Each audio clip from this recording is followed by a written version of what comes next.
And at that point, Sitting Bull, my favorite person, God, was just like, should I kill him? And I'm like, yeah! Do you want me to shoot him? Do Hey, it! do you want me to kill that guy for Yeah. you? 5, 6, 7, 8. There's no business like show business.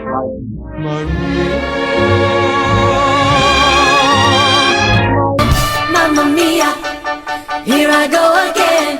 My Of the music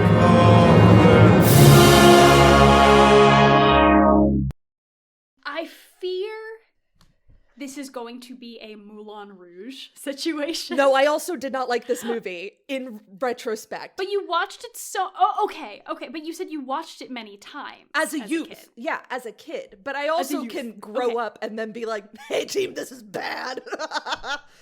Cool. And that's the difference where it's like, you watched Moulin Rouge and still love Moulin Rouge. Yes. And I watched Moulin Rouge in the year of our Lord 2025. And I was like, what is What this have we film? done? But this, I mean, I feel the same way whenever I think about, I wore out the VHS of the Kathy Rigby Peter Pan production. Yeah. And there's things in that now where I'm like, oh God, our Hollywood's depiction of Native Americans is abysmal. And does that continue in this one? Oh boy. Well, this is not forgiving it, but No. that was from the 90s. Yeah. This is from 1950. Yes. So, not that I expected anything better, but I'm like, I can't say I'm surprised, just disappointed. Yeah, 100%. And then this show was from like 1946. So like Yeah. deep in an era of bad for that sort of depiction. Everything bad yeah. all the time. Welcome back to 5678, a movie musical podcast. Woo! This has been on my to watch list for a really long time. I've just never had the opportunity. I've never seen a stage production. I've never seen the movie, but it is such a famous Irving Berlin musical. Yeah. With a lot of very famous songs. I just never, it's one of those where I'm like, I know this is historically relevant for its time, and I just never saw it. And it also, That's it me wasn't with a Oklahoma. CD that we had growing up. And Music Man. I reference Music Man first scene of this film. Great. I forgot, because like, okay. You grew up listening to this. I grew up listening to Oklahoma. Inside you, there are two wolves. Yes. One is Annie Get Your Gun, and one is Oklahoma. And honestly, both of those for both of us really track. Me being obsessed with the girl who's good at shooting things, I'm like, man, does that really just nail me on the head? Oh, I saw the revival of the bleak revival of Oklahoma at Circle in the Square in the 2010s, 2020s. Yeah. And it was phenomenal, but it was eye-opening where I was like, yeah, I haven't examined the plot of this musical Yup. since I was a child. Same thing with this one. I just want to sing Rodgers and Hammerstein songs. Okay, welcome back to 5678. We are doing the 1950 Irving Berlin musicale, Annie Get Your Gun. Woo!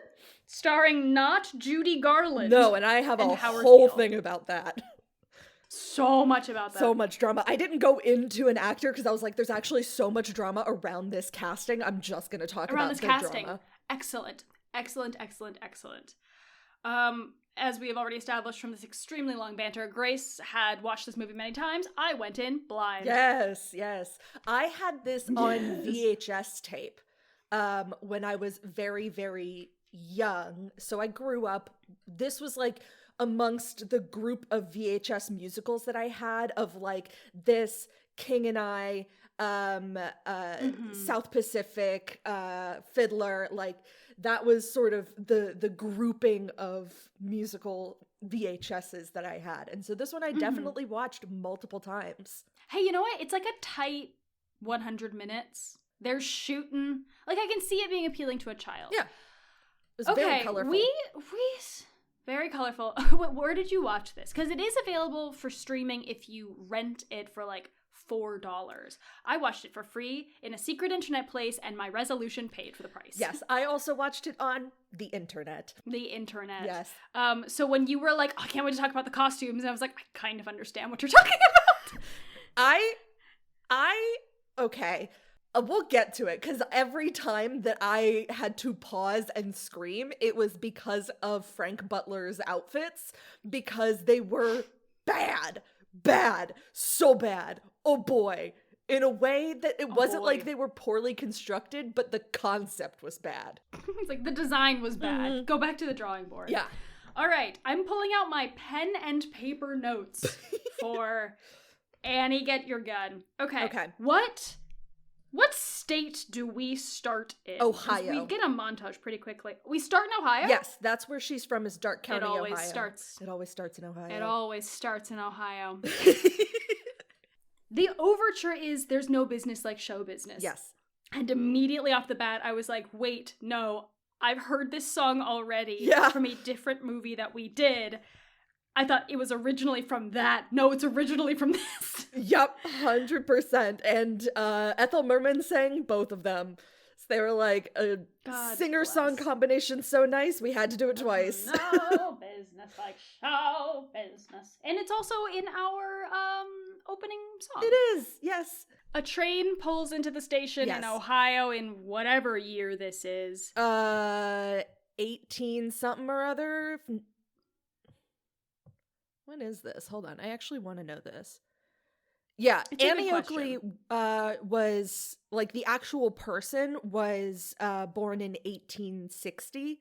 So this would be okay, so it's probably like 1880s, 1890s. I wouldn't even go with 1890s. I think she was young. They used to be so young. So I'm going to say, like, you know, definitely 1880s is my guess. We meet, a train pulls into the station, choo-choo, and we unload to an adoring crowd this traveling wild western show. Act with headlined by Buffalo Bill. Yeah. And dear listener, this is based on a true story. 100%. This was a real thing. This is a real traveling inspired by true events.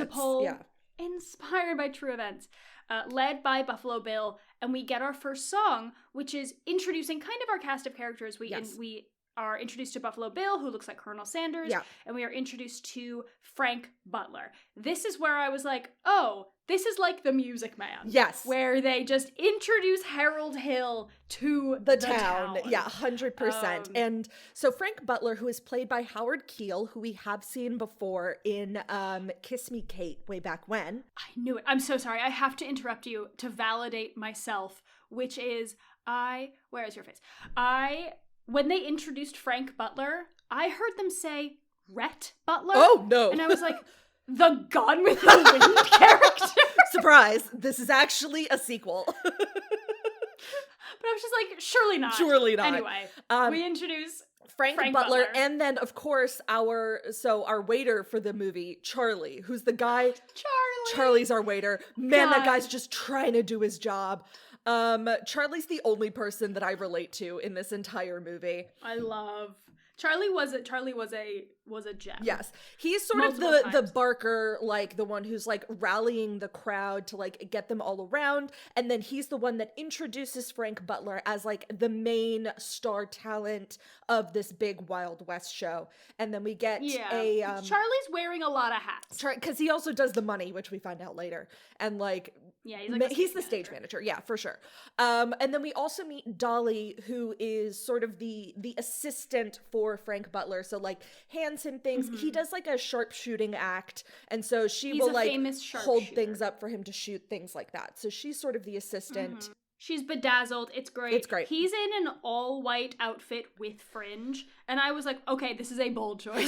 Starting off the film with a bold choice. So strong. And he just like schmoozes at everyone. This man is so oily in his personality. Like, he doesn't look oily, but like his entire affect and then he opens his mouth and then like a buttery molasses voice comes out. I love Howard Keel's voice. I hate every single one of his characters. I have that written so many times where I'm like, this character sucks. But this guy can sing. Howard O'Keel can sing. Yeah. And I mean, isn't that a testament? I think it's a testament to him as an actor for playing these characters and embodying them so much that I'm like, you fucking suck. Honestly, though, guy. I've never seen him play a good character, so I worry that this might just be who he is. Oh no! Who he was. Yes. We get a little bit of backstory of like the lore of Buffalo Bill. And it's the first time I was like, wow, they were really painting themselves as the good guys in the us versus the, and I'm going to put a disclaimer here where I'm like, the film references Native Americans as Indians quite a few times. The whole time. So if we say that, we are directly quoting what the film is saying. Yes, yeah. We know better. We know that there's a lot of talk about like what the proper etiquette is for how to refer to the native peoples of America. In this movie, they are referred to exclusively as Indians, though of course some specific tribes are mentioned by name as well. Yes, and the depiction is not great. No. We cut to the Wilson Hotel, which is a hotel in whatever town they have pulled into. We immediately very meet much Mr. looks Wilson, like the a Vermont proprietor. bed and breakfast, I'll be super honest. Surprise, this is White Christmas. It does. Is that the same fucking set? No! No, it couldn't be. No! Surely not. You just hear furiously typing in the background as Grace looks us up. We meet the proprietor of Wilson's Hotel, Mr. Wilson, who thought he was getting, I don't know, a group of like 10 working professionals and instead got like 50 actors who are decorating his place of business with their promotional posters. And he's like, absolutely not. Under no circumstances. I negate your reservation. Please kindly get the fuck off my property. Well, and he says that he had just had another show in his hotel called Pawnee Bill? Like Buffalo Bill and Pawnee Bill. I think I called him Pawnee Phil the entire time. I may just refer to him as Phil by accident. But basically, he had this other show, which was another Wild West show and he said that it was a disaster, that they were like chasing guests on horseback. It was a whole deal. So he wants them up the stairs. Up the stairs, yeah. So he wants them out of there. It was Bill, Pawnee Bill. Okay, cool. I might mess it up on occasion because all of my notes are Phil. He was also a real person, so that's why I'm like... Got you. So they all start packing up, and Charlie, at this point, a carriage rides up with Frank Butler in it and 3 girls in like puffy pink dresses kind of deal. And he's flirting with all of them. Charlie comes up and is like, we can't stay here. And Frank is like, I will handle this. And so he goes to talk to the owner of the hotel and like does the whole, this character loves this move of like the arm over your shoulder lean into you so that you're kind of like pinned in. Yeah, because I'm sure it works with all the girls. I'm sure it works with, but then he tries it on this hotel owner. On this hotel and manager. I'm just like, what are you doing? This man has one move. Yeah, truly. And it's never not worked. And it does not work with this hotel guy. This guy is like, absolutely not, get the fuck off my property. And he's like, well, shit. But then he sees a girl walk in who like gives him eyes and he's like, I'll meet you back at the fairground or wherever they're all set up. Yeah, they have to go camp somewhere. Yeah, so they are all leaving. Now, as they leave, Charlie shouts out to Dolly, like, hey, Dolly, we're heading back to the fairground. We can't stay here. And she's like, I'm not leaving for anybody. So she just stays there sort of lounging. That's Dolly? I didn't make that connection. I thought that was a random fancy lady. No, that's Dolly and that's why they never get along. Dolly's in this great striped dress, yellow hat, big decorative bird. And she's like, I'm comfortable. And then she gets in a hammock and she's like, this is good. This is the life. And then enters a ragamuffin of a person. Yes. Who... shoots has a the rifle, bird off of her hat. Sees the bird and is like, that's my dinner. Yeah. And shoots the bird off of her hat. Dolly screams, falls to the ground, and goes, I've been shot! And really, this ragamuffin fair woman comes up to her and she's like, no, I just shot the bird on your head. And they argue over a misunderstanding of the bird wasn't even real or live. Yeah. And she offers to like trade her with another bird that she's shot. It's a whole argument, and Dolly ends up calling over the proprietor of the hotel and is like, Wilson, who's just like, this girl just tried to shoot me.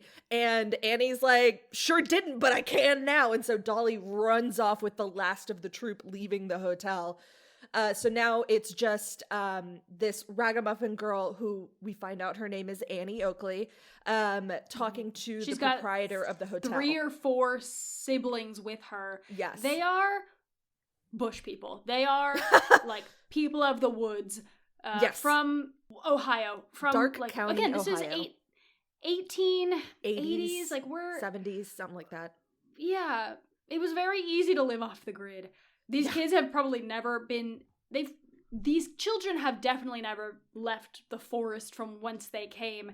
Annie probably has once or twice, but she and Wilson get talking, and I think he asks her, I don't remember what he asks her, but we get the song What Comes Naturally. Yeah, because basically she's trying to sell him all of these, like, wild game that she's shot. And she's like, you want mine because I shoot them through the head, so you won't have any shrapnel in the body where the actual meat buckshot. is. And he looks at him and he's like, wow, that's a great shot. Absolutely, I'll take this amount. Just send me the bill. And she gets very flummoxed by large numbers and the concept of a bill. And so this is when he's like, well, don't you like keep track of your spending and like you're that? And that's when we get the song Doing What Comes Naturally, which is basically just living as simply as possible. And we get a lot of examples from her family of like, we don't pay taxes, we live off the grid, my uncle drinks, my aunt sings off key, we all just do what comes naturally. To the point, the lyric, the wordplay is, my uncle has never read a book on how to drink, but he's a good alcoholic. We're doing what comes naturally. Yeah, that's 100%. The juxtaposition. Yeah. They're not educated. Wilson is impressed by how much game she has been able to provide. Yeah. And also her shooting prowess. Yeah. And before Frank had left, I think he had challenged Wilson to a... Oh, there was a bet of like, the whole deal. Okay, we fully missed this. So we fully missed that. Sorry. There's like a There's shooting a lot going contest in this first scene. It's part of the show. Yeah. It's part of they're planning to shoot the not duel, but like a sharp shooting contest. That's part of their show. They were gonna do it on the lawn. Wilson's like, not on my fucking lawn. Yeah. Go do it back where you're gonna go do the rest of the show. And I think Frank is like, maybe it's Charlie that talks to Wilson, but it's like, hey, is anybody in this town a good shooter? Frank challenges the best shotsman. Is that the word? Marksman. Best gun person in every town. And it's like part of the show. And Wilson's like, I don't know. But having met Annie, he's like, you know what? I think you could be good. And you know what? If you win, I'll give you $5. Right. Wilson, knowing the prize is $100. Yeah, this guy's an asshole. Swindler. Swindler. Ugh, true. So, he sees Annie and he sees like these really specific shots and these really tiny birds. And he's like, hell yeah, do you want to make $5? There's someone, like the best marksman in the world is here. And she's like, haha, he hasn't met me yet. I love her confidence. It's great. Yeah. And so he's like, well, I'll give you $5 if you win. And she's like, hell yeah. So he's like, don't worry, I'll get it all sorted. So he runs off and she starts cleaning her gun on the steps of this hotel. Just then, who should come out from recently having done something with that lady in the hotel, but Mr. Frank Butler. And this is when I started noticing his gloves have F and B embroidered on them. They do. Like really elaborate, like old English font. Frank comes out of the hotel, sees Annie cleaning her gun. And to be fair, she's not cleaning it very safely. She's looking like down the barrel as she rubs it with her shirt. And he immediately makes an incredibly sexist comment where he's like, whoa, little lady, like, what are you should be careful. You're going to hurt yourself. I wouldn't want a woman... For me, doing that with a gun, she needs some knitting needles, like something insane. Something right truly insane.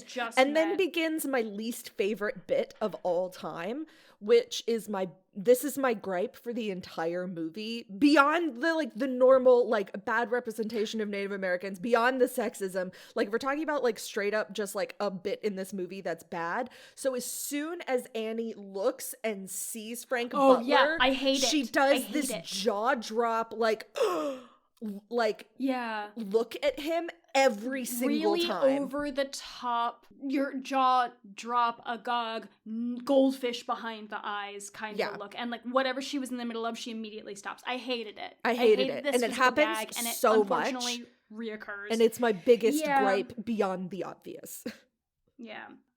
And so she is, I'm like, I don't want to call it heart eyes, but she's immediately head over heels for this man. Yeah. And she is flirting in a way that she knows how to flirt, and she says like, what kind of girl do you like? And we get the song The Girl I Call My Own, I think is what it is. The Girl That I Marry. Called.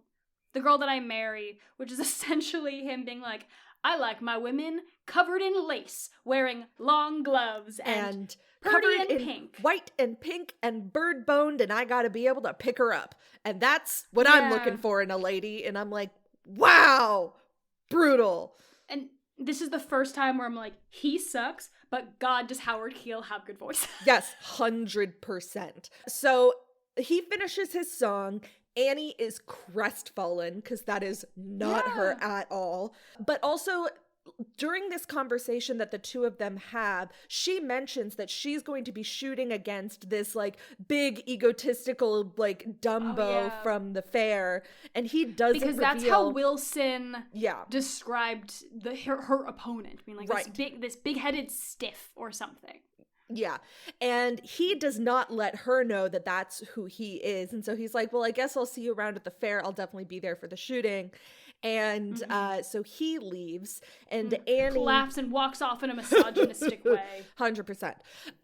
So he leaves, and then we get the song from Annie, You Can't Get a Man with a Gun. Which I had heard before. Yeah. There are not many songs from this movie that I had heard before, but that was one of them. Yeah. And this is basically her saying that everything that she knows how to do is shooting. Like, this has been her whole life. And as good as she is at that, that's not what impresses guys, and you can't get a man with a gun. And I thought that Betty Hutton did a great job with this song. Yeah. I was reading, we'll talk about it later. Judy Garland was initially cast in this, and she admitted later in life that she was like, I never thought I was a very good fit. I thought Betty Hutton did such a good job. Yeah. And I agree. I thought Betty Hutton did a fantastic job. She was a little over the top. I don't know if I'm just holding a candle. No, I think I'm holding a candle to Ethel Merman. Where I'm like, if I'm comparing you to Ethel Merman, then you're going to lose that battle. Right. Well, I mean, and that's also something, and I'll talk about this later as well, that Judy Garland said, was that she was like, I felt like I couldn't make Annie a real person, and I was just doing a caricature of Ethel Merman. But anyway, so we get this song. The song ends. And we finish up. We cut to the shooting I do have contest. a gripe about this song, which is the choreography was very, very boring. What choreography? I don't know. Exactly. I don't know if that Hutton wasn't a very strong dancer, or they didn't want to make Annie this amazing dancer. Yeah. But it was, I think the thing, it's not even that there was choreography, it was just all direct into the lens. Yes. Like, there was no variation of her eye line. Yeah. It was just straight into camera, and I'm walking in a jazz square, and I have my gun. Like, that was it. Yeah, 100%. Anyway. We cut to the shooting contest. And it's clay pigeons, which Annie was not realizing. She thought they were going to be shooting actual birds. She's never shot clay pigeons before. But Buffalo Bill comes out. He introduces Frank, and then he's like, and then he goes over to Wilson, the hotel owner, and is like, you have a person. He's like, yeah. And then he ushers Annie up. And Buffalo Bill does this big introduction of like, this man from your town is going to, and Annie's like, me? She's like, yeah. And so goes up and like, Charlie like pushes Annie aside and is like, where's your man? And he's like, this is Annie Oakley. And at first Charlie's like, oh, we can't have a girl. But then the whole town is like, what, are you afraid? And so they kind of bully him a little bit. And Buffalo Bill is like, I think this will be a great show, whatever. And like, what an easy win for Frank. And so they pull her up and they explain the rules, that it's going to be clay pigeons, and that They'll release them whenever she yells pull. And so she, in sort of like clarifying the rules, yells pull by accident, and they shoot one, and she like quickly grabs her gun and bang, gets it right away. Well, there was also this at the moment where Annie realizes Frank is going to be her opponent. Yes. And has that like A dumb gog jaw face moment. again. Yeah. Yeah. Gets over it, shoots, and so the competition starts. And Yeah. Frank is so egotistical and so confident at the start, but as Annie keeps matching him, he starts to get not desperate, but like he kind of pulls out some of his Frustrated. tricks. He Yeah. shoots over his shoulder, he shoots without looking, and she matches everyone and then goes further. Yeah, until 'Cause she's a eventually better they're like back marksman. and forth, pull, pull, pull, pull. And then eventually he's like, call out 4 at once, pull. And so he gets 4. And then she's like, haha, 5. And so they do 5. She gets 5. He calls for 5, and he only gets 4 of the 5. So she wins. And he's a sore loser. Boy, is he bad at losing. But Annie wins. She gets her $5 from Wilson. Well, he gets his Asshole. $100. His 95. And of Buffalo that, yeah. Bill is immediately to Charlie. He's like, we got to get her in the show. What a great 100%. act to have. Yeah, Buffalo Bill and Charlie are like incredible. No one's ever seen a girl shoot like that before. This will be like such a good, like such a crowd draw. Like we're struggling to get in crowds anyway because we're competing with Pawnee Phil. Bill. And so Pawnee Bill, Frank is super resistant. He's like, oh, she doesn't like, who wants to actually see that? No Who one wants to see a woman? Yeah. And he's like, no one, she wouldn't even want to do that. And Annie's been listening in the whole time from like around a corner, and she pops up like, hell yeah, I will. I'll do anything, even if I can just hand Frank his guns. Anyway, Frank is kind of mollified by her obvious adoration. And so they explain to her, they're like, well, have you ever left town before? Do you even know what show business is? And she's like, oh, what's that? And then we get the song, No Business Like Show There's Business. no business like show business. This Yeah. is the... So we talked, it's gonna come later with another song, but I was like, oh, that's the context of this song. Yeah. Having never had it. Yeah. And it's for fun. sure. It's Charlie and Bill and Frank Yeah. kind of teaching Annie what show business is. And I found it really disingenuous that Frank was like all smiles explaining this when like 2 seconds ago he was like, she's a woman and I don't want her part of like getting in my spotlight. There's a lot of But he's- hard emotional switches in this. shifts. Yeah. Yeah. I was like, well, we're just this is full musical where I'm like, okay, cool. Like Got no you. one is we're ignoring our emotions for this one. 100%. That's fine. And then we get a travel montage. Annie has Yeah. joined Buffalo Bill's show on tour. She's brought her 4 younger siblings with her. Yep. And they're going through all of these towns in the American West. We also get, it's like quite a long sequence Yeah. where we see Annie getting to know the other performers. We see her interacting with Dolly Mhm. and copying the beauty treatments that Dolly's doing to try and like improve her appearance for Frank. She does like face masks and like does her hair in And a there's different like a way. lemon She gets some scrub new or something. clothes. Yeah. Yeah. We see her trying to learn to read as well. Yeah. It is established in a scene. There's like a small bit where she has let some of the Native Americans. So, okay, that's part of something we haven't discussed.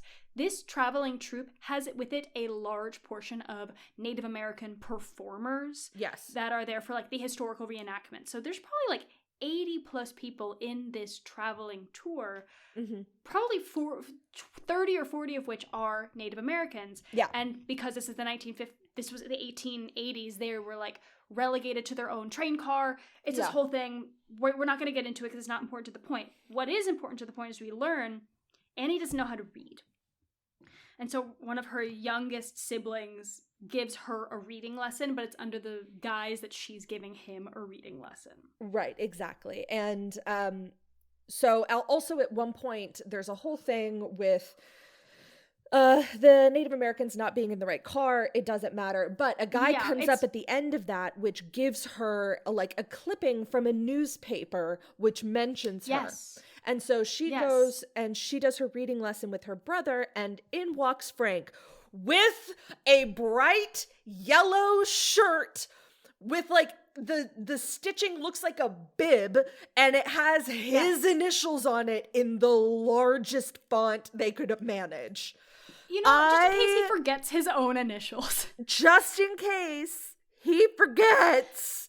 You know what it reminds me of? It reminds me of in medieval battles when, like, the king or the general would have, like, the golden armor or, like, the fanciest plume. Just as like a, Peacocking. this is who I am. Yeah. It's peacocking. But it also makes you a very easy target. Yep. Anyway, that's not important. Insane.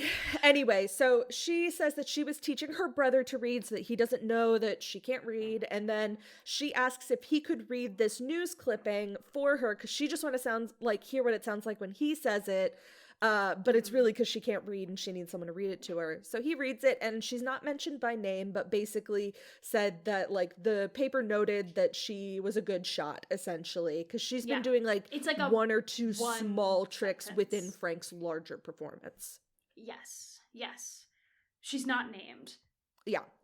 And then I don't know how we got on the subject, but he asks her if she's ever been in love.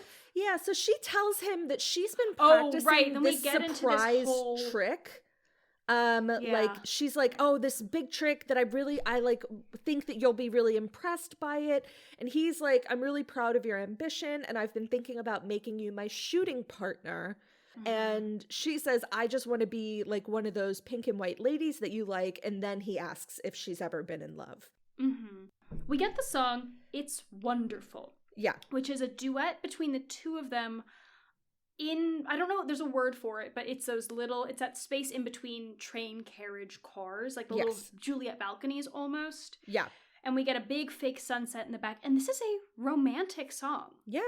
About that both kind of comes out of nowhere. How incredible it is to be in love.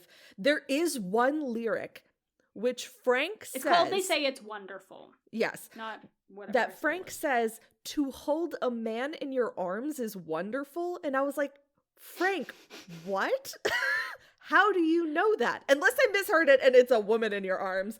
But let me see. Let's look that up, because I straight up heard Frank Butler say, to hold a man in your arms is wonderful. And I said, how do you know that, Frank?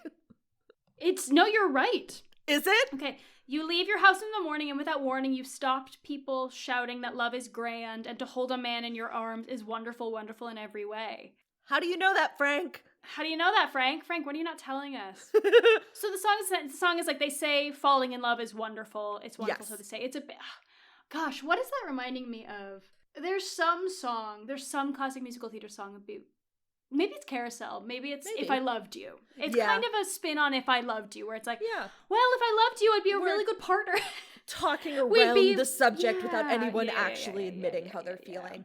But they end up staying out all night, cuddling a little bit until the moon rises. And insane. Do you know how cold it is in the desert in the night? Cold. And you're on a train? A moving train with wind? No. But eventually...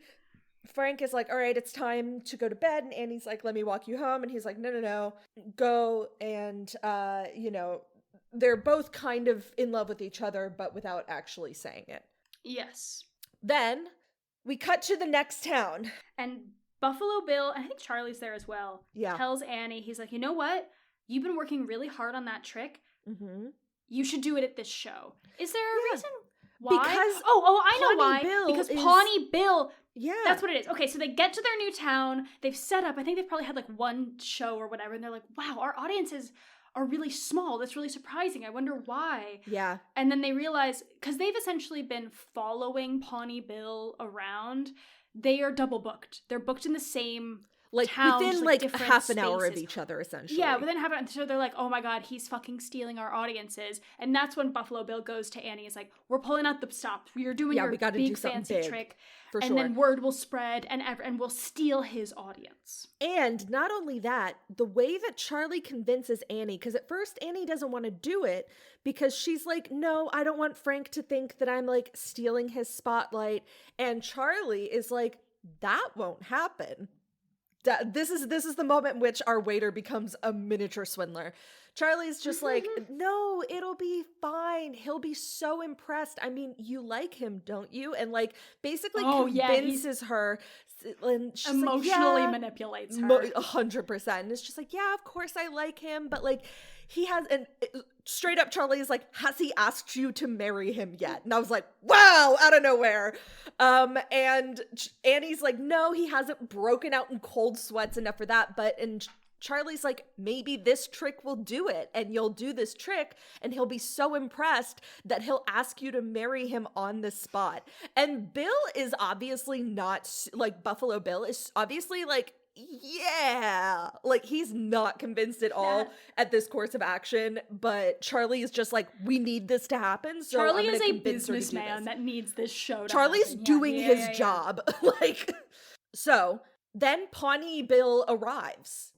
Pawnee Bill pulls up to their town and is like, oh, my good friend Buffalo Bill. And, this is a bit that I did enjoy, where Buffalo Bill is just like, that no good two-timing, and then he pops up next to him and he's just like, my friend! And it happens. Best. Yeah, it's so good to see you. No, you're right, that does happen. But Pawnee Bill has Chief Sitting Bull with him, who is on tour with him. Oh, wait, I wanted to look it up. Sitting Bull had 3 rules, and it was so funny. Okay. It feels... What were you going to say? Oh, it felt a lot like the producers. Yes. Yeah.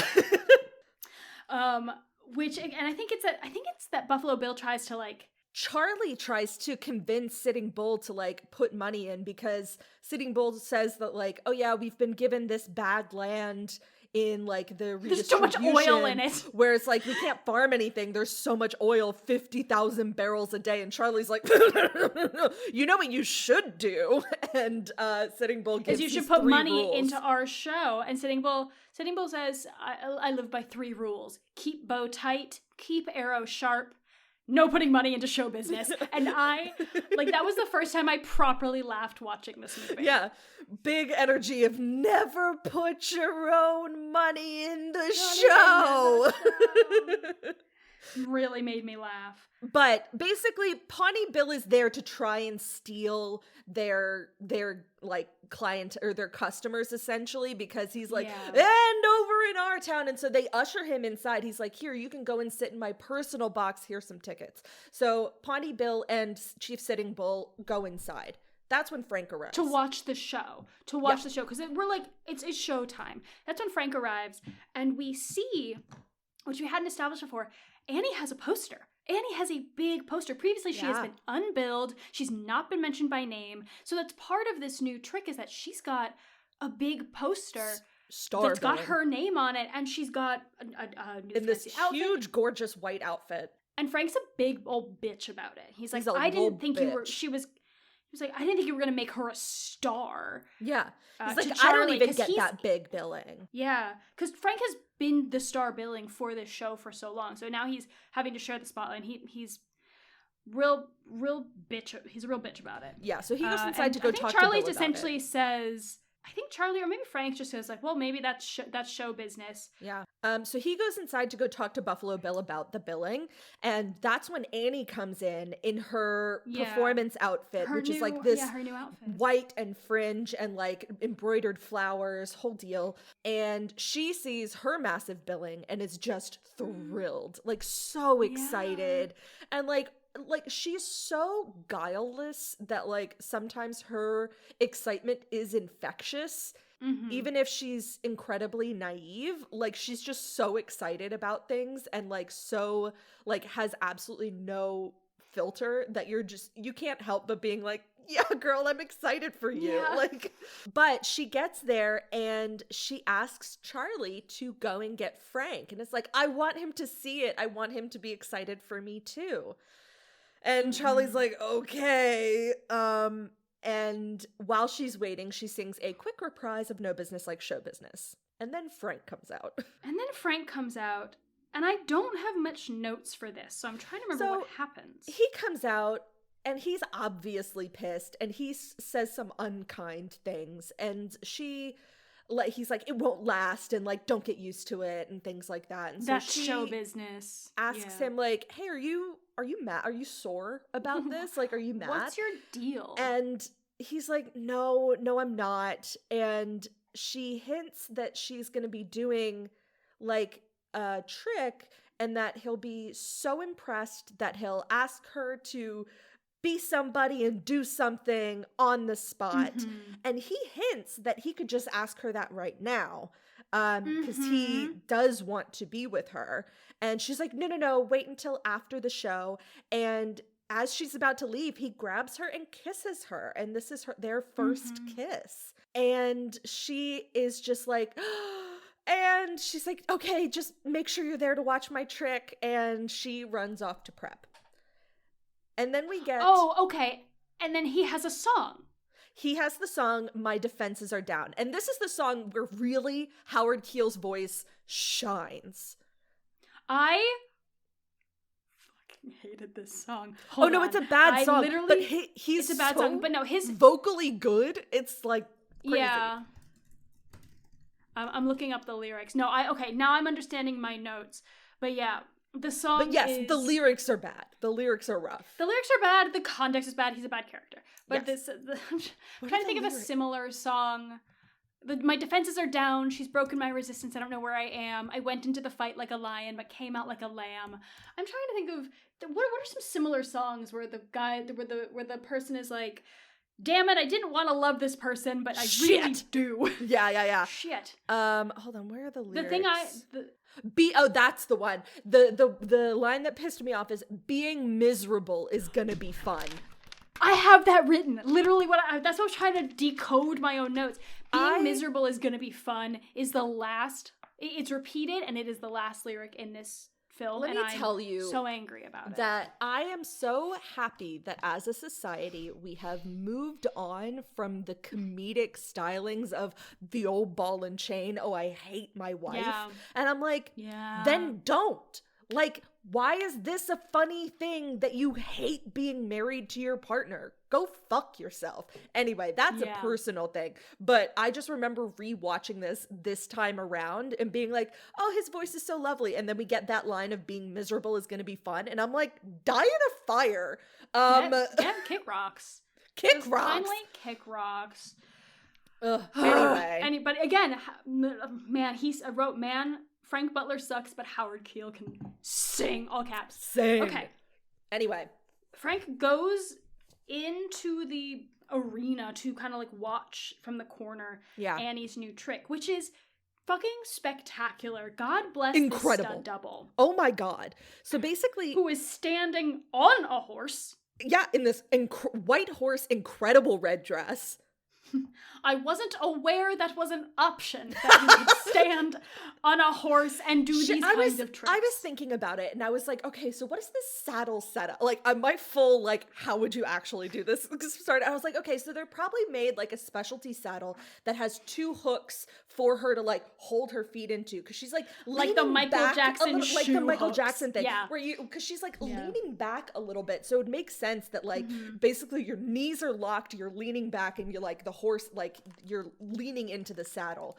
And like I was also thinking, it's like, okay, it would make sense then if it wasn't just a straight saddle, but like it had to go around the front of the horse to like give a little bit more like resistance. Against the rib cage of the horse to give that little tension. I hope so. Anyway, I was just thinking about the mechanics of it, but it's an incredible thing. The trick has multiple parts. It's amazing. The crowd goes understandably wild. Yeah. Pawnee Bill and Sitting Bull are so impressed, and Frank is a little baby bitch about Furious. it. Yes.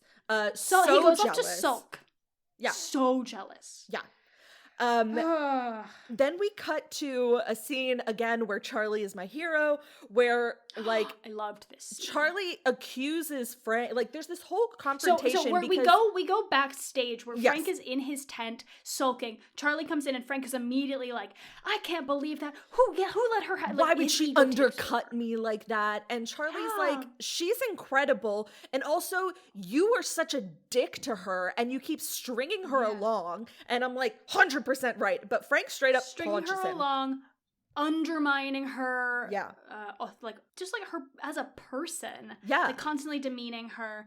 And you're right, Frank can't handle his own medicine and punches Charlie. Buffalo Bill arrives and he's like, Yeah. "Are you going to punch me too? Because I agree with Charlie." Yeah. And he doesn't, and just then Annie runs in, and she just like cannot read the room, no insight Can't to read save the her room. life. And so she runs in, hugs Frank, and is just like, "Wasn't it incredible? Don't you you just see? love it?" And he like straight arm, Don't you have something stiff to as a ask board. me now? Yeah, doesn't respond. And just then Chief Sitting Bull comes in and is calling her something in his language that she doesn't understand. I believe that they It say means that he small, is Sue. sharpshooter. Yeah, he's Sue. Yeah, and so Um, she is he's just very like, impressed with her to the Yeah. point where he wants to adopt her, essentially, like as his daughter, which is a huge honor. yes, And that means he's also going to invest his money into his the money show. into her. And she's like, "Oh, no, don't worry about me. Let me introduce you to my best friend, Frank. He's the star." And Chief is like, "No, you're the No, star." You are the star.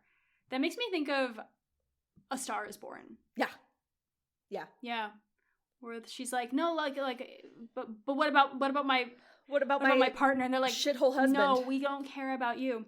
Frank bails on this conversation. Yeah. Annie is understandably confused and heartbroken and is then kidnapped. Yeah, so then she's taken to this huge adoption ceremony where a lot of depictions A of very non-consensual generalized adoption ceremony. Yeah, it's not a great team. It is and this is something that has been really changed highly- in more recent adaptations, apparently. good. I was wondering about that because Yeah. every now and again you will get a regional production of Annie Get Your Gun. So I was hoping this had been Yeah. updated. Yeah, I think I remember be reading more something about this song in particular respectful and with the responsible. blessing of the Irving Yeah. Berlin's estate was like, we're gonna update this or like change the context of this slightly to make approve it it. less offensive. Yeah. And the Irving Yeah, Berlin it estate was is- like, with joy, do it. Like, this Yeah, is a it's a product of big- its time. Yeah, yeah. So not to go into detail, it's a big ceremony. Annie goes through multiple rounds, I guess, of like being initiated. Yeah. She gets formally adopted by Chief Sitting Bull and his tribe, and she starts calling him, what does she call him? Papa Daddy Sitting Bull or Bull? something? Papa. Papa Bull Yeah. is what she kind of calls him for the rest of this film. Yeah. And then So- it gets worse because then she sings the song "I'm an Indian Too," Oof. Yeah. and that's all I'm gonna say. That's all we're going to say on the matter. It honestly, the only thing that matters to the plot is now Chief Sitting Bull is her adopted father and he's going to be around for the rest of the movie. And that's why he's around. Anyway, and he's investing his money into her in career. Buffalo Bill's show. Yeah. Okay. So the ceremony Then finishes and Annie gets a letter. Annie is sitting with Sitting Bull and she gets a letter from Frank. Remember, Yes. this woman can't read. So she Yes. asks Chief Sitting Bull to read it to her. And he initially starts, then pauses because he reads the letters like, this Yeah. is not a letter This I want to isn't be reading. great. Yeah. But she presses him, and it is a letter from Frank saying, "I'm leaving. I'm going to go join Pawnee Bill's show. Uh-huh. Hags." Good luck. Essentially. Yeah. And at that point, Sitting Bull, my favorite person, God, is just like, should I kill him? And I'm like, yeah! Do you want me to shoot him? Do Hey, it! do you want me to kill that guy for Yeah. you? Should I kill this guy for you? Phenomenal. Yeah, crazy. So funny. Phenomenal. Annie breaks Okay. down crying and like mentions like how much she's done to make herself into the type of person that Frank said that he wanted, which a big Grease energy. Don't do that, team. Don't do that. Don't change yourself to make somebody else happy. Yeah, and she cries and says she wishes she had never seen a gun. So then we cut to boat to We cut cross to the ocean. pier, because Buffalo Bill's whole show is going on tour. They're going on a European tour. We are on the dock. The ship is being loaded, like we're about to shove off. And Annie is really hoping Frank will show up to say goodbye to her. Yeah. And he doesn't. She says goodbye to her siblings, like her siblings are there, Yeah. and they go back with like a They go back to caretaker to Ohio. And as like the ship does like final call, Buffalo Bill is like, it's time to get on, and she's like, I can't believe that Frank didn't come. You know what? I'll show him. I'll win every shooting medal ever invented. And so she gets like a little like gumption in her of like, I'll show him. He doesn't know what he's missing. Yeah. And then we get a montage of Europe where they perform for all these royals. Yeah. She just gets medals, but they have fancy costumes, and she just keeps getting medals. Unclear if they're from like actual competitions or more just like a gift from royalty to thank you for performing. Yeah, but exactly. They're impressive. And she performs for Queen Victoria. That was the final one. Yeah. And she like shoots flaming arrows in half, like genuinely impressive shots. She's good. She's good at what she does. Cut to Charlie and Bill. They're talking about the finances. Are they on the ship already? Or no? No. They're like trying to plan where the next place they're gonna go is, because apparently none of these royals have been paying for this. That's the thing. They're like, this has been an extremely successful tour, but we actually haven't made any money from this because these are, do I have a word for it? There's a term for it that I don't remember, but essentially they're just performing for free from the royals. The royals are not compensating them, but Charlie calls it the warm-up act. They're getting all this renown, publicity, so that then they can go and tour other places and actually get paid. And Buffalo Bill's like, cool, we're at a fork in the road, essentially, where we can do that, or we can cut our losses and go back to New York. Have you looked at Annie recently? And we cut to Annie, and she is just the most she's mope. Doing her job, but she is mope. She is just miserable. This woman is heartbroken. And if they asked her if she wanted to go back to the States, she would in a heartbeat. Yes. And so Charlie kind of has an argument with Bill of pissed about it, about like Frank doesn't deserve her. Like the idea of her going back to that asshole really pisses me off, and I'm like, hell yeah, Charlie. Hell yeah, Charlie. Incredible. But they present the options essentially to Annie. So at first, Charlie presents his. He's like, we're going to Sweden next. What do you think? She's like, oh, great, Sweden, yay. And then Bill is like, or we could go back to the States. And she's like, really? And then they're like, ah, shit, all right, fine. Frank's there. Yeah. But because they have no money, they have to take, like, the cattle ship back to the States. 100%. So it is and Frank, once they're on the boat, Bill and Charlie kind of are honest with Annie. We gotta tell Annie, we're doing this because we don't got any money, and they explain like, hey, the royals haven't been paying and us. Okay, so there is a moment which I do want to point out, because this is a funny personal story. So they're on this ship, right? And so they, but they're so hungry. They have no money. They have no food. And so they ask Annie to shoot down a seagull for them to eat. Yeah. So my grandfather was in this show in his small town in Alabama. He played Frank Butler. And my dad at the time was like a little kid and was like hanging around backstage. So they were like, do you want a job in this show? And he's like, yeah. And so he was the person who threw the dead seagull on stage. I love that.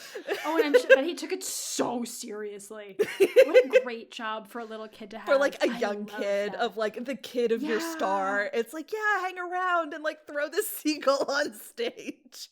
You have a very important job and you cannot miss your cue. That's so funny. Yeah. I love that. I love that story. Yeah. So anyway, they also reveal that Chief Sitting Bull is also broke because he spent all of his money. He actually hasn't invested any money. Yeah, because they went to France and they ate like 19,000 pastries, and he's like 19,500. 500. Chief Sitting Bull's having a great time. Yeah, he's had a blast. They pull into New York Harbor. Yeah. And a boat comes to meet them, and they see someone on the boat and they're like, oh my god, that guy looks like Frank Butler. And we know that Pawnee Phil is performing at Bill, sorry. Pawnee Bill is performing. Are you thinking of like Puxatawny Phil? Is that what is called? Maybe. Or my brain was just like, I can't have two characters named Bill, so I am permanently rewriting them. I was like, Buffalo Bill, Pawnee Phil. I was like, I don't know. Anyway, they assume that because Pawnee Bill has been having like this great run in New York and sold out shows, all the debutantes love Frank with their white gloves, that he has a bunch of money. And so they're like, maybe we can combine our shows. Annie will be happy, Frank will be happy, and they can pay off our debts. Yeah. We'll do a double billing. It makes everybody happy. It solves all of our problems. Yes, 100%. So they have, there's a boat that comes up next to them, and they see this guy on it who, like, granted 6'2", like in a cowboy outfit, brown hair, like Western attired. And so if Frank is on your mind, I could see how they were like, yep, definitely that's him. And at first Annie is like, I don't want to talk to him, not at all. And then she's like, but if I did talk to him, this is what I'd say. This is what I would say. And has a full solo conversation where she goes through all the 5 stages of grief, starts out hating him, ends up being like, but I would forgive him in a heartbeat, yada, yada, yada. And the boat person like requests to come aboard, and so he does. And surprise, it's not Frank. It's just a man that looks a lot like Frank. He's a rep from Pawnee Bill's show. And Annie is just like furious, like, how dare you try and trick me into kissing you? It's like, what? She smacks him. This man's just doing his job. Yes. But he comes to deliver the news that like, hey, Pawnee Bill knows you're coming back into town today. Yeah. He is throwing a big welcome party in your honor, and we'd love for you to attend tonight. Yes. And Frank will be like, there. Oh my God, it's at this really fancy hotel. This is going to be great. This is when we'll try and talk to him about the merge. The merger. We cut to the hotel. Well, no, first Annie gets her little reprise. Oh, right. God, I forgot about that. Which is a version of The Girl That I Marry, because Papa Bull asks her when she fell in love with Frank, and so she's like, oh, it was like right when we first met, and he sang me a love song, and this was the song. And and she's just kind of sad and despondent about it. She ends up crying, Cut to the hotel. We see Pawnee Bill and Frank. Everyone's gussied up. We see Frank having to deal with socialites, and he is not happy with having to deal with them. But he's so nervous about seeing Annie he's again. So nervous to see Annie. Yeah. So nervous. And this is when it's revealed between Pawnee Bill and Frank that their show is also in the red. It's been very, very successful. What actually has been happening is I think like they're bringing in money, but I think like it's getting confiscated, or like either the police like or the they mob have to are pay taking the off money. People, and that's what's really getting them. Or like it's just like people keep trying to kick them out, and so they have to pay people off. It's like a whole deal. So on the outside, very successful. Back end, they have no money, and they're like, no money. Maybe when Buffalo Bill and Charlie get here, we can talk to them about doing a merger. They've been really successful in their European tour. Yeah, they can save us, and you and Annie can get back together. Everyone's problems are solved. Incredible. Just then, Buffalo Bill and Charlie and the team arrive, and Frank runs off. He's like, I have a gift for Annie. Like, let me go and get it. I don't want her to see me until I have it. So he runs off. That's when both Bills and Charlie go into a separate room to be like, oh, we got the good liquor in here. And then one of my the funniest moments, which is Pawnee Bill and Buffalo Bill both dancing around the, like, it's like asking somebody to homecoming or asking somebody to prom. It's like, will you? I was like, we just want what's the best for Annie. We just want what's best for Frank. They love each other. What if we could do a merger? Oh my God, you want to do a merger? We want to do a merger. And Charlie's just trying to drink his champagne. Yeah, it's like, no, here's to you, Buffalo. No, here's to you, Pawnee. And Charlie's just like, I just want to drink my drink. Here's to me. Donkey energy. Let's go. Like, They cheers, they agree on the merger, and then it is revealed that neither of them have the money that the other needs, and they immediately turn on each other. Yeah, just the big, like, no good two-timing son of a... Yeah, it's great. I forget the instant turn. And it's the same energy as the instant turn from earlier in the movie, where it's just like, that no good customer stealing my friend! Like... Yeah. Annie arrives on the arm of Sitting Bull. She's in this amazing red dress with this like Gorgeous. white fur cape that she takes off, and is revealed the bodice of her dress is covered not just in like diamonds and jewels, but they are the medals that she From was all of the gifted royals, by all the yeah. royalty, and like truly it's covering her bodice, and all the society ladies compliment her on them and like, oh, where's that one from? Where's that one from? Enchanted, charmed, told you. And Annie does not know how to deal with society ladies and holds No. them all at arm's length. She's like, you are my competition with Frank. Yes. But someone does mention, oh, I read somewhere that all of your medals all together are worth about $100,000, which is the cost of what the debt is. That's important. It comes back in 30 seconds. Yeah. And I think it comes back because Buffalo Bill and Pawnee Bill come out being like, deals off. Like, we're not doing this. Pawnee Bill is like, send everyone home. It's just like, we're in the middle of a party. And that's when Sitting Bull is like, well, Annie, you could sell your medals and pay off everyone's debts, and then the shows could merge. She could pay off what they each owe. I was thinking about this earlier. They each owe true. $100,000. Yeah, she could Her get medals half are of them. only worth. She can help one production company. She cannot save both. But then the show could keep going, and she says she agrees to sell them as long as she can keep them until Frank sees them, because she really wants him to be impressed by her. And Charlie is like, are you sure this is all your money? And then we get the song, I Got the Sun in the Morning. I got sunshine, I got buzzing. I got my man, who could ask for anything more? Yeah, similar energy to that. Yeah. It's this I big got the number sun again. in the morning and the moon at night. Choreography's not great. Choreography's lacking. Yes, but it's then very fun Sitting Bull and bouncy. leads Annie out of the ballroom to a not gazebo, but a patio where Frank is. Yes. And where she and Frank immediately embrace. They're just both like, I missed you so much. They kiss. Instant. They are so happy to be reunited. And Frank's like, I have a very special gift for you, Annie. And I thought it was gonna be an she's engagement fully ring. covered again, by the way. She's put Sitting her Bull, shawl as on. she's walked out to the outside patio, Sitting Bull gets her That is an important distinction. her cover so that he stole can't see thing. her jewel-encrusted bodice. And Frank goes up to her, he's like, I have a very special gift for you. And again, thought it was going to be an engagement ring. And it's a little velvet-covered box that's got 3 medals in it from the time she was in Europe, like competitions that he won. He was like, Yes. I want you to have them because I won them and I want to And give so you a gift. she's like, and they say on the back of them. What do they say on the? I can't What do they wait. say on the? And Yeah. so she like removes right. her shawl to be like, just place them anywhere you can find space. There's a little bit under Switzerland.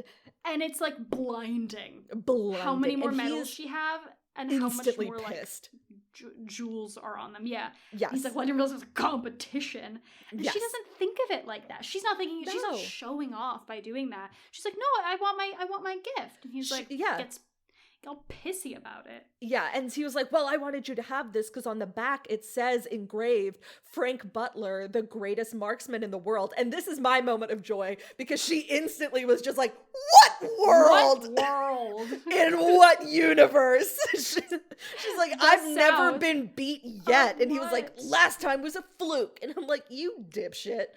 You dipshit. And then we get the song, I can do anything you can do. Anything I can do you better, can do, yeah. Which I had never heard in the context of the show. I'd only heard it as like one-off duets. Ugh. This was my one.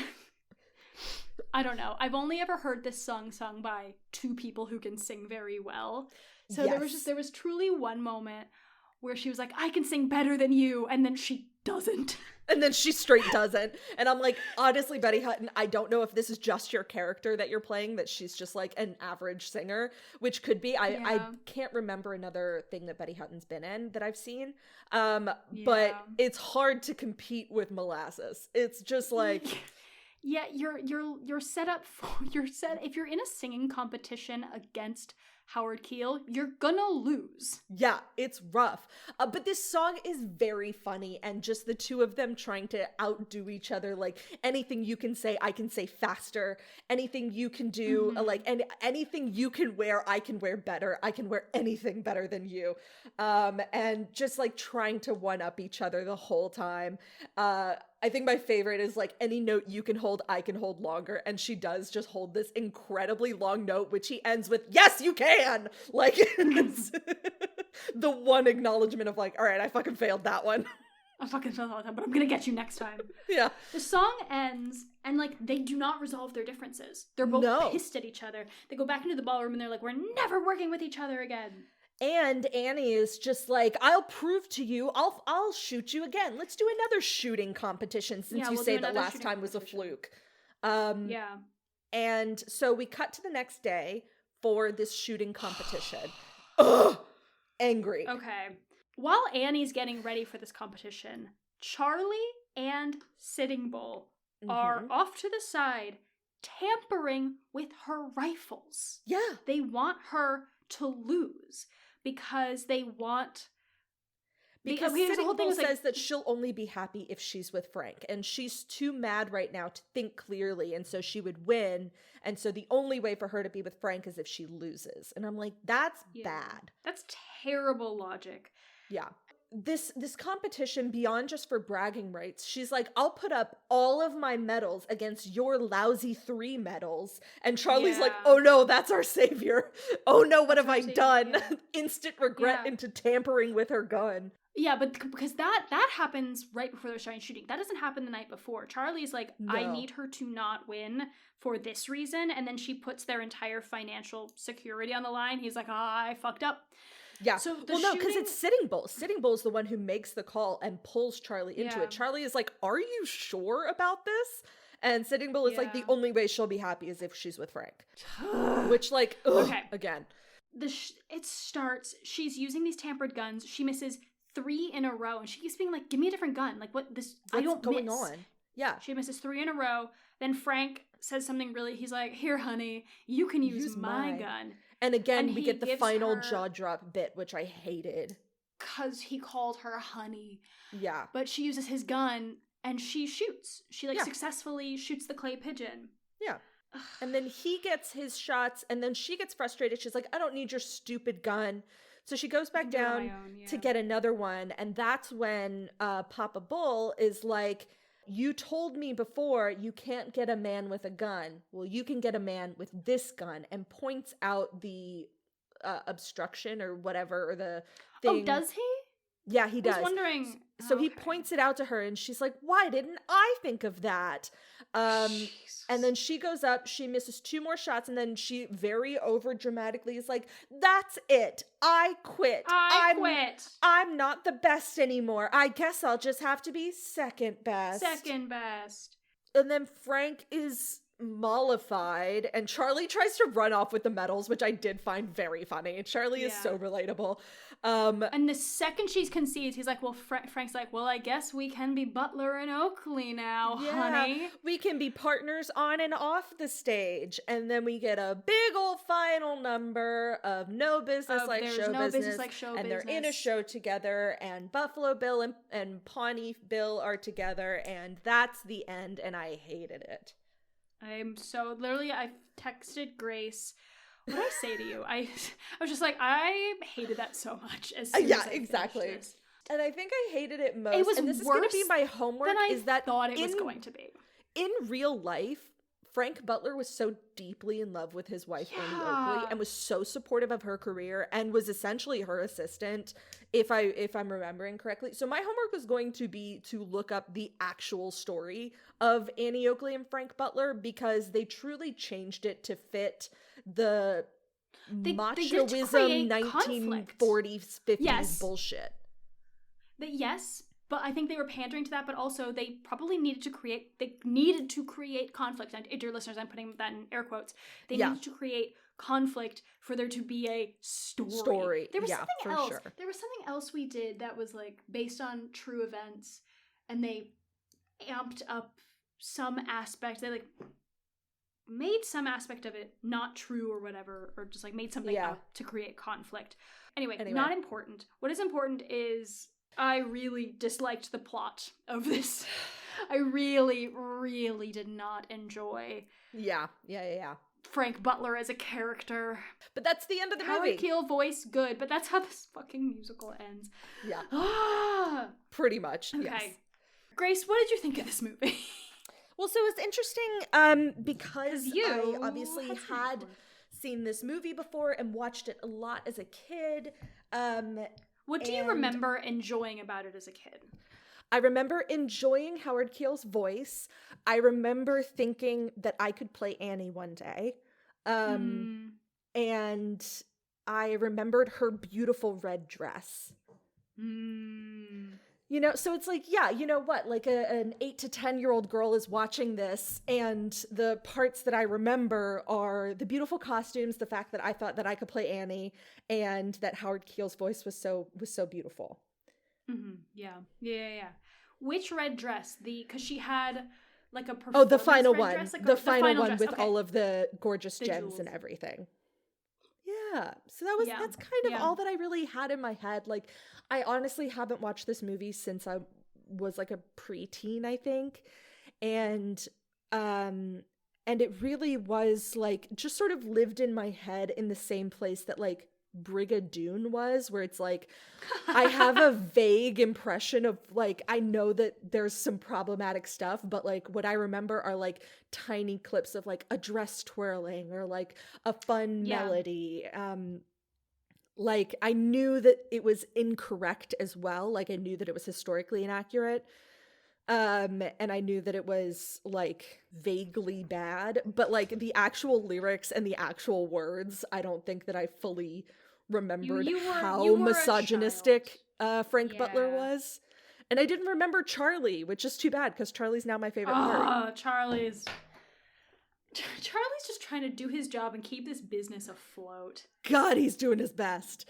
And he's just surrounded by the inconvenience of musical theater. Truly. I don't need to watch this movie again. So fine. I would if I had the opportunity to see it. Okay. You know what made me how I wanted this to end? We've talked about this at length about the different interpretations of the My Fair Lady ending. Yeah. And I wanted a moment like that where he looked at her and respected her as a person. Because even the Wikipedia was like, Frank is moved by her selflessness. 100% wrong. Yeah. I also read that and I was like, in what world? What were you watching? Because in no way. No, she makes the ultimate sacrifice and he's like, cool, just what I wanted. Like, exactly. Hold on, wait. Recognizing Annie's selflessness and genuine love, Frank's heart softens and he realizes that he does not need to be the best to be happy. And I'm like, that's not what happens. That doesn't happen. That actually doesn't happen. Wikipedia, you are gaslighting us. That is not the plot. And so I would love to not have to pay out the nose to see a production, in the year of our Lord 2026 production of Annie Get Your Gun, and see how they handle the questionable things in this musical. Yeah, 100%. Shall we do a little dramaturgy? Little drinks and dramaturgy. A little dramaturgy report. So, this was directed by our good old friend George Sidney, whom we've seen quite a few times. We know him from Bye Bye Birdie, we know him from Kiss Me Kate, and Showboat, and Pal Joey. And Viva Las Vegas, which I've never seen. So, like, he's responsible for a lot of post-war big budget musicals. So it is no surprise that he did Annie Get Your Gun. Although Annie Get Your Gun is one of the earlier ones because it goes, that was 1950, Showboat was 51, Kiss Me Kate was 53. Because this was Howard Keel's first big movie. Yeah. And also, I'm not going to go into this, but I do want to note there was a lot of drama in pre-production, including the firing of the original director, Busby Berkeley, and the departure of Judy Garland in the starring role. Betty Hutton was subsequently cast, and directing duties were assigned over to George Sidney. Oh my god, Howard Keel was in Seven Brides for Seven Brothers as well. That's why. Yeah. Okay, I'd forgotten the Seven Brides for Seven Brothers. For some reason, I thought it was someone else because he had a mustache, and I was like, that's a different man. Because he looks like Tom Selleck. Exactly. Yeah, I had forgotten. I was like, there was one more movie in which, again, beautiful voice, bad character. And this is why I say I worry that this is just who this man is. It's because I've never seen him play a good man. So funny story is if I probably exited out of it, but I was on IMDb for like this movie, and then it was recommending other movies, and it was recommending Kiss Me Kate and Seven Brides for Seven Brothers, both of which feature, like, the poster of Kiss Me Kate is the Petruchio character, like, spanking the Kate character. And Seven Brides for Seven Brothers has Howard Keel full on kidnapping the woman. And I was like, neither of these are great. Neither of these are good. Bad. What year was Seven Brides? Seven Brides 54? for Seven Brothers movie. 54. Good memory. So that was a couple years after this. Yeah. Different director, though. All right, where were my notes? Sorry. No, that's totally fine. I was thinking of him in Seven Brides for Seven Brothers earlier. Okay, this cinematographer was Charles G. Rocher, who was an English cinematographer who did so much. I have a funny quote for him. He was Mary Pickford's favorite cinematographer and personal friend. He was the first cinematographer to receive an Academy Award. Like, he did fucking everything. The quote I wanted to pull... Oh, he also, like, he would work on Showboat and Kiss Me Kate and The Yearling. Got you. So he was born in London. He was originally going to study naval architecture, but was unhappy doing it and enrolled in London's Polytechnic School of Photography because photography was a hobby of his. He eventually became an assistant to Richard Speight, I think that's how you say his last name, the official photographer of the British royal family at the time. Okay.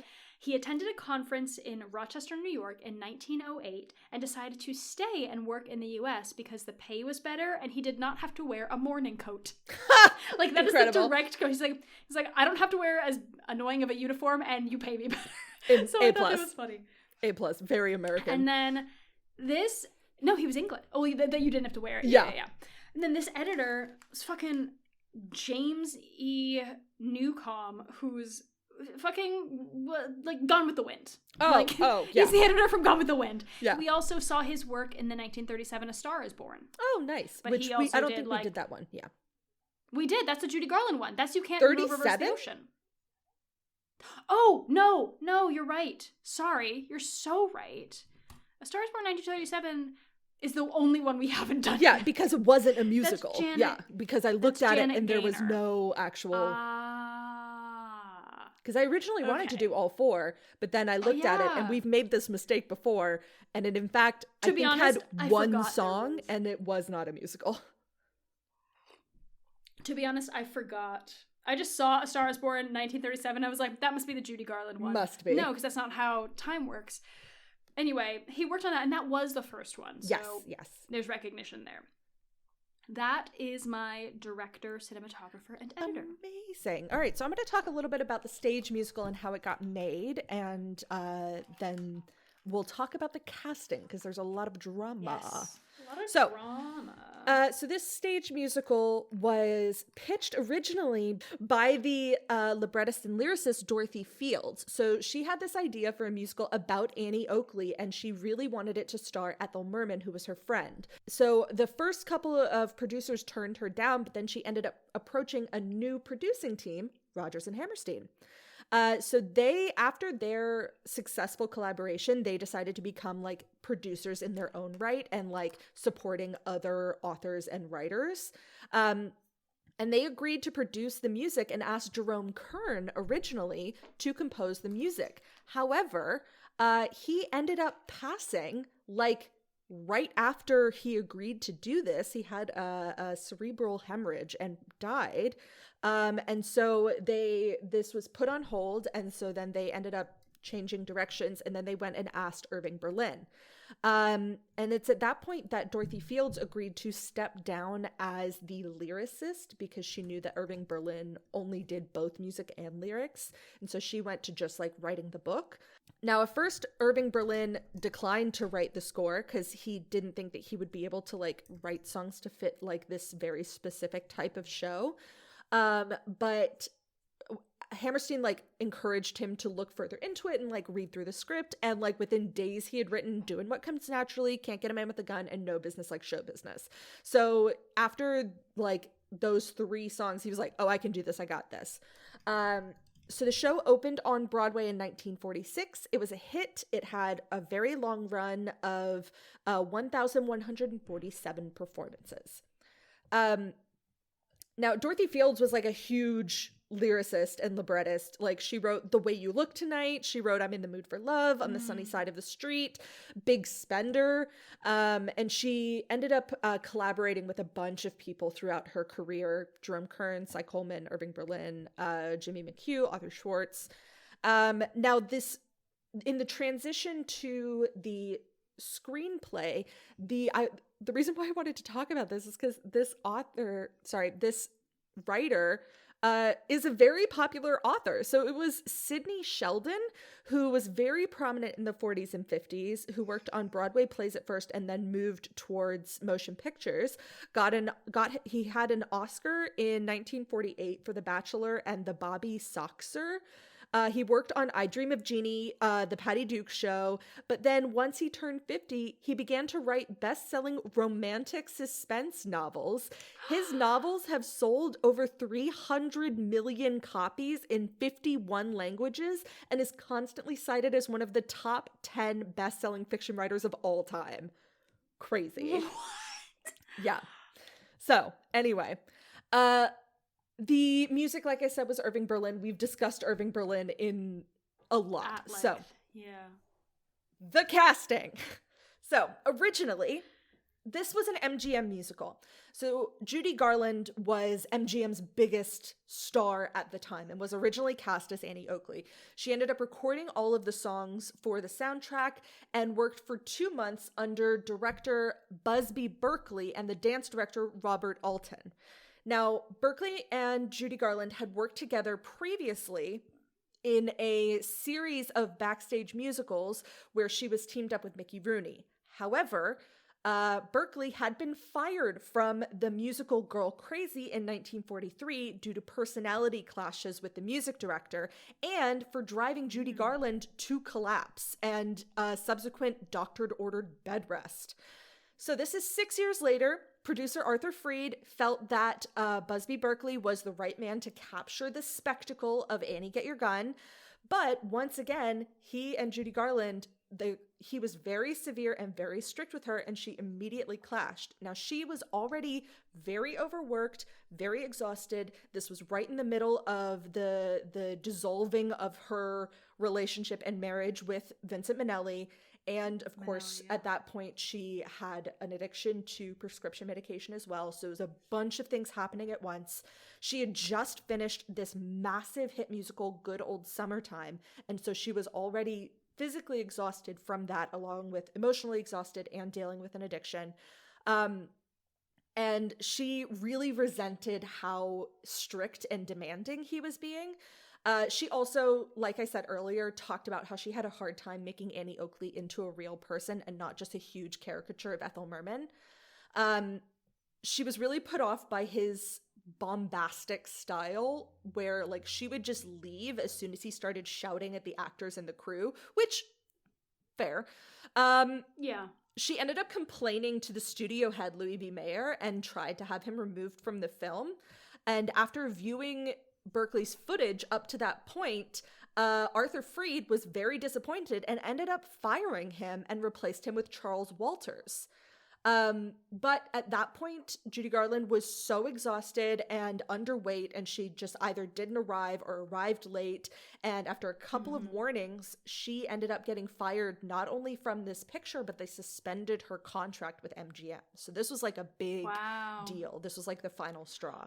So Judy Garland then told the press that she was forced to leave the production against her will, but then went to Boston and was hospitalized for several weeks. So the production was suspended while they tried to figure out what the next steps were. So at first, Betty Garrett was considered as a replacement, but her contract with the studio had expired and she asked for too much money. And then Ginger Rogers desperately wanted this role. She tried hard. She told them, money is no object. I will work for $1 just to make it legal. And she ended up talking to Louis B. Mayer, and he said to her, you stay in your silk stockings and high heels, Ginger. This part isn't for you. Essentially, they felt that she was too glamorous and like mature and highbrow, and she had established herself so strongly as like this really like all of her roles with Fred Astaire are very glamorous women, and this is would be a huge departure from that, and so they did not think that she could do it. It makes me think of how they like the beginning of Unsinkable Molly Brown. Yeah. So it ended up going to Betty Hutton, who pleaded for the role. She was at Paramount, where she was like the top star at Paramount at the time. And so they ended up doing a deal where she was loaned out. And so she resumed shooting. At that point, George Sidney had replaced Charles Walters. So this show went through like 3 different directors. And production resumed in July of 1949. So according to Betty Hutton, she was treated incredibly coldly by most of the cast and crew because she had replaced Judy Garland, and they were all MGM players. So during an interview with Robert Osborne, she recalled that the other cast members were very hostile to her, and the management was unappreciative, so much so that they neglected to invite her to the New York premiere. It was also reported that she clashed horribly with Howard Keel. Keel called her a scene stealer and insecure because she felt, she said that she kept saying that he was upstaging her and so required like a bunch of reshoots. And then she ended up writing in her memoir that Keel was a greenhorn who tried to pull focus from her performance. It was a whole deal. They did not get along. She said that the only person who treated her with kindness and respect was Louis Calhern, who played Buffalo Bill. And also stated, Betty Hutton said that one day Judy Garland came to visit the set, and she came up to greet her with a really like, "Hi, Judy," and apparently Judy Garland cussed her out. Don't know about that, but years later, the two women became friends because they were both doing longer performances in Las Vegas. And later on, Betty Hutton admitted that Judy Garland said to her that she felt that she was never quite right for the part of Annie and had been very relieved when Betty Hutton took over. So I think that there was a lot going on there, obviously, but I think Betty Hutton did a great job. I think she was a really good fit for the role. There were 2 musical numbers that Judy Garland ended up doing, which I did see because they had them as featurettes on the end of my VHS tape.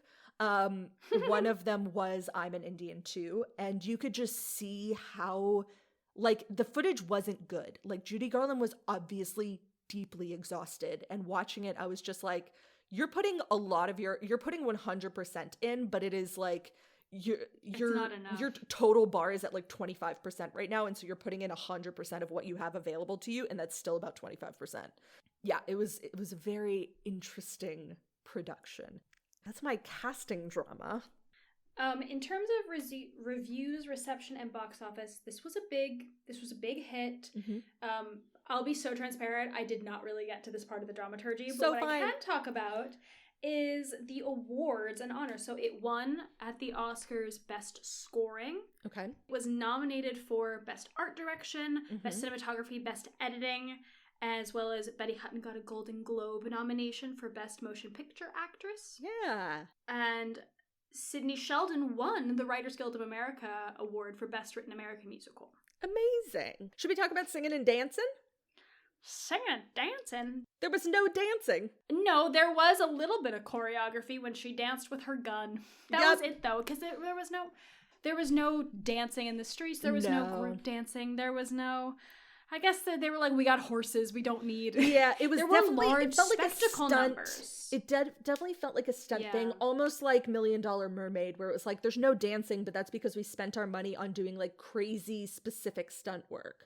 Yeah, and like there's already performances built into the show or the movie. What I did appreciate is that taking the place. It is a True Blue musical. Despite the fact that they are in show business, no one sang while performing in show business. Yeah. I mean, it wasn't a singing show. No. It was a traveling Wild West performance. Wild West reenactment. Yeah. That's a good point. I'm actually surprised that there wasn't like a song aspect of the performance. Yeah. In terms of singing, I thought Hutton, I had that one note in I Can Do Anything Better Than You. I think she was given I don't know. I haven't heard her sing in anything else, so I don't know how much of this was her natural voice and how much of this was a stylistic direction. Right. Howard Keel can sing. Yeah. And they were really the only ones that sang in this show. Yeah. Like, we didn't have any. We had the ensemble number in the opening. We had ensemble singing in the opening when they introduced everyone when the train came to town. But other than that, not really. Yeah, and there was like a couple of other moments where ensemble did backup, but it wasn't like big ensemble numbers. What numbers? My defenses are down, and all of the men in the oh town yeah, sing that's with right. them. We had the young men. Yeah. Gripes, giggles, moments of joy. Okay, I'm taking my glasses Anna off. removed her glasses. Gripes. I mean, is it cheating to say just how Howard Keel's character had no redemption arc? No. That man never changed. Nope. The woman changed her entire life and personality for him. Yep. Giggles. Charlie just trying to exist in a world plagued by musical theater. Yeah. And I'd say my moment of joy is actually seeing the change in both Charlie and Buffalo Bill as they are moved by Annie's genuineness. Yeah. And like open-hearted eagerness to greet the world. 100%. Yeah, I mean, so my gripe beyond the obvious bits of bad representation of Native peoples and also misogyny and all of that is the jaw drop bit. It didn't need to happen. It was disgusting. No. I hated it. It was my giggle is Anything You Can Do, because it does feel like it feels like a campy version of The World Will Continue to Turn Without You, like from My Fair Lady. Oh, like, from My Fair Lady? Yeah, it feels like that same energy of just like, I don't need fuck from you. Now, obviously, it turns around hard in the ending, but I did enjoy this moment of her standing up for herself. In what world? Yeah. Yeah. And then my moments of joy are always Charlie. Just like the little moments and like the whole toasting bit of just like, can I just drink my drink? I just want my fucking champagne. I'm looking back at my notes to see if I missed any moments of joy. Not really. Yikes. Oh, you know what? Sitting Bull's 3 rules. Oh, yeah. You got a good giggle like, out of that one. Keep your arrow sharp, something else, and don't put money into show business. It was just so, you know what? It was really unexpected, and that's what caught me off guard, and so that was a genuine giggle. I have 2 fun facts. I have none. Great, I'll do mine. Prepared. So, apparently, despite its popularity, this film was unavailable from 1974 to 2000 because of legal issues between Irving Berlin and MGM Turner Entertainment. It was finally re-released in 2000 after the 1998 Broadway revival of the stage show with Bernadette Peters.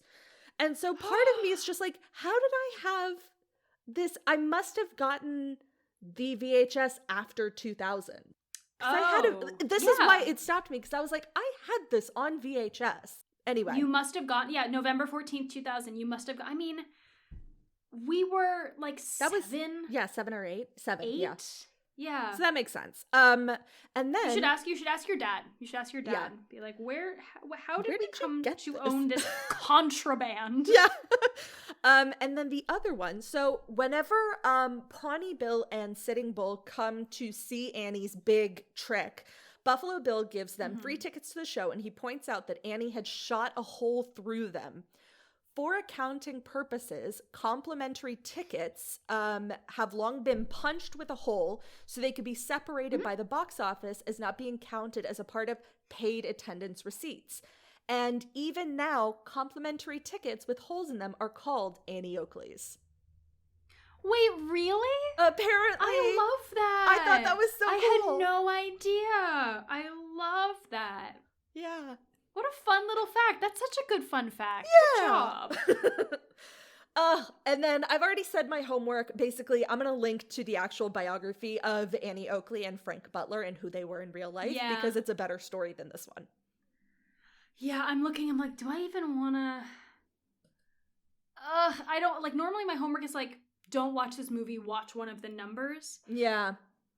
I don't think I have one. I mean, the for only this. number that I would say is No Business Like Show Business.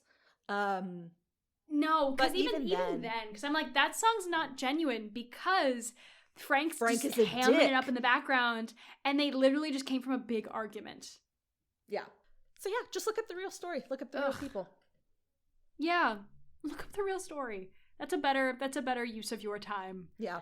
than watching this. Yeah. If you want to watch it for free online. Yeah. If you feel like it. Oy, oy, oy. Or read the book. Read the book Yeah. that it's based on. Yeah. Well, if you're still with us, I have no idea how long this one's gonna be.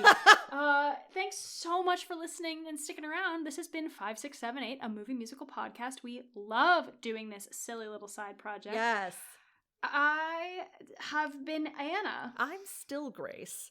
Take care of yourselves and others. We'll see you on the next one. It's a good one. Goodbye. Goodbye. 5, 6, 7, 8. There's no business like show business, like no business I know.